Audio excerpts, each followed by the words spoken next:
आमचो गाव आम्ही कोणाक देण्यातलो नाय, नाय म्हणजे नाय अशा प्रकारचा निर्धार करीत केर भेकुर्लीतील ग्रामस्थांनी एम सँड प्रकल्पाला कडाडून विरोध केला आहे.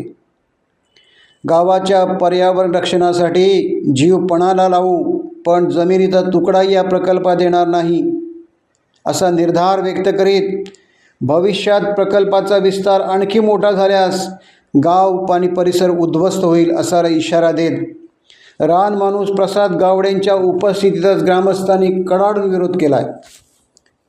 दोडामार्ग तालुक्यातील केर भेकुर्ली परिसरास प्रस्तावित असलेल्या एम सँड प्रकल्पाविरोधात ग्रामस्थ एकवटले आहेत. या निमित्ताने आयोजित केलेल्या बैठकीत ग्रामस्थांनी एकमताने या प्रकल्पास विरोध केला. तसा ठराव मंजूर केला. गावाच्या पर्यावरण, जलस्रोत आणि शेतीच्या संरक्षणासाठी एकजुटीने लढा देण्याचा निर्धार व्यक्त केला. बैठकीत पर्यावरण अभ्यासक म्हणून परिचित असलेले रानमाणूस प्रसाद गावडे यांनी उपस्थितांना मार्गदर्शन करताना एम सँड प्रकल्पामुळे पर्यावरण, नैसर्गिक जलस्रोत, जैवविविधता, शेती आणि स्थानिकांच्या पारंपरिक हक्कावर होणाऱ्या संभाव्य परिणामाची सविस्तर माहिती दिली. यावेळी ग्रामस्थ तेजस देसाई यांनी सांगितले, सुरुवातीला केवळ 5 एकर क्षेत्रात प्रकल्प प्रस्तावित असल्याचे सांगितले जात असले तरी भविष्यात त्याचा विस्तार सुमारे 74 हेक्टर क्षेत्रापर्यंत होण्याची शक्यता आहे.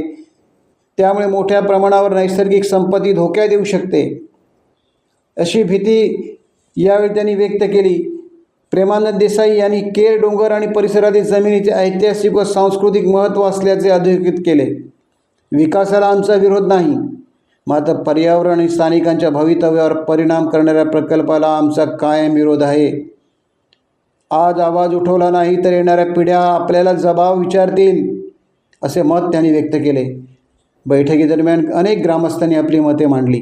यावेळी गावचे सरपंच, ग्रामपंचायत सदस्य तेजस देसाई, प्रेमानंद देसाई, शिवसेना उद्धव बाळासाहेब ठाकरे पक्षाचे संतोष मौर्य, शिवसेना शिंदे गटाचे राजू निंबाळकर, काँग्रेस तालुका अध्यक्ष बाबू गवस, ॲडव्होकेट सोनू गवस यांच्यासह मोठ्या संख्येने ग्रामस्थ उपस्थित होते. तसेच प्रशासनाच्या वतीने मंडळ अधिकारी, तलाठी आणि दोडामार्ग पोलीस निरीक्षक हेमचंद्र खोपडे यांनीही बैठकीस उपस्थिती लावली होती.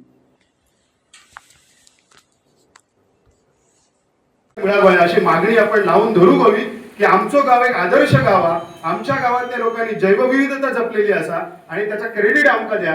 ह्या कोकणातल्या लोकांनी जपलेल्या निसर्गात बद्दल त्यांना तुम्ही आज झाडे जगवासाठी कोट्यवधी रुपये खर्च करतात, पण आमच्या गावात लाखो झाडं असत ती आम्ही जगवली, आम्ही त्याच्यासाठी जमिनी दिलेल्या असत, पण त्याच्या बदल्यात आमका काय मिळतं तर त्याच्या बदल्यात आमच्या माथ्यावरती असे घाणेरडे प्रकल्प मारले जातात.